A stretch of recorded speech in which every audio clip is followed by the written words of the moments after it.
Hello everyone, my name is Ellison. I am a strategic analyst here at the Hague Center for Strategic Studies, and today I am joined by Mr. John Lee, the Director of East-West Futures Consulting, and also an affiliate with the Leiden Asia Centre, the International Institute for Strategic Studies, and the National University of Singapore. Those are some fantastic affiliations, and we're very happy to have you here as part of our third iteration of the Hague Strategic Talks here with HCSS. So welcome and thank you for joining us today. Thank you for the invitation. Well, it's a real pleasure. So I want to just give you an opportunity to give a little bit of a sneak peek of what you'll be talking about in the panel this afternoon. Sure. Well, as you mentioned, I am currently a visiting fellow at CS Yusof Ishak Institute in Singapore. So I thought that I would, in terms of bringing a developing world perspective to the question of regional order, focus on Southeast Asia, at least to lead in my remarks today. It's one of the most interesting regions to look at in terms of how international order is being reshaped by changes in patterns, in particular of trade and technology, but also of the relative decline of Western power, let's call it that, vis-a-vis that of not just China, but other actors. That said, I'll also, as someone who focuses on China for my work, be looking at the view from Beijing as well, again with a view to questions of international order looking forward but also backwards, because I think again this part of the world, if we talk about China's own neighborhood, is perhaps the best case of where you're seeing the intersection of development of new trends with the resurfacing of old patterns that actually predate the period of European colonization.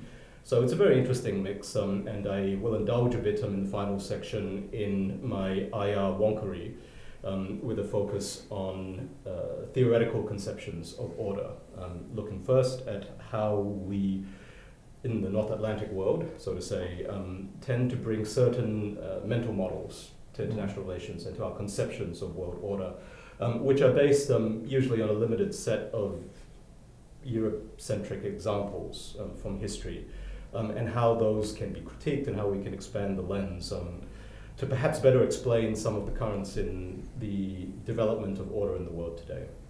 And then from there, in the spirit of being constructive about how we approach these questions, I'll take a look at how we can refine some of our extant models of international order. And finally, at the role of technology, which of course is very much a focus for me. I look in particular at the Chinese semiconductor industry, at telecoms, internet governance, and a range of, let's call them tech-heavy policy stacks. So the increased role as a driver of international politics, and then, of course, of how international order is formed, of technology compared to previous periods of human history, is how I would like to finish and then segue to the following speaker. So that's a whirlwind tour, which I hope I can keep to the 20 minutes or so that I have for today's lecture. But I definitely think that the audience today will appreciate some of the different angles that I'm trying to bring to this.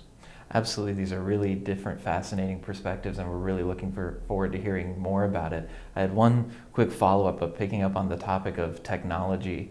I think it's interesting, we were just in Taiwan 2 weeks ago, and it was so readily obvious to everyone we talked to about some of the challenges that they're having in terms of diversification, trying to figure out their role in the region economically.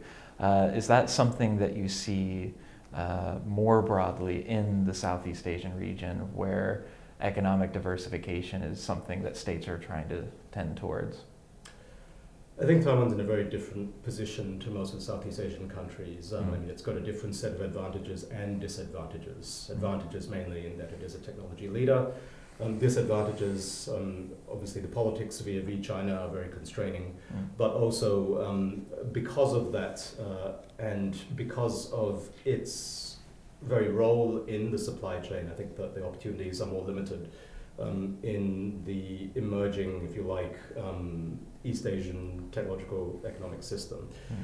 That said, Taiwan still has a lot of cards to play. It's not a focus of this particular presentation. I actually, before I got on the plane to come here to the Netherlands yesterday, was doing a seminar on precisely this topic with the Italian Institute of International Affairs on Taiwan and its potential cooperations with Europe.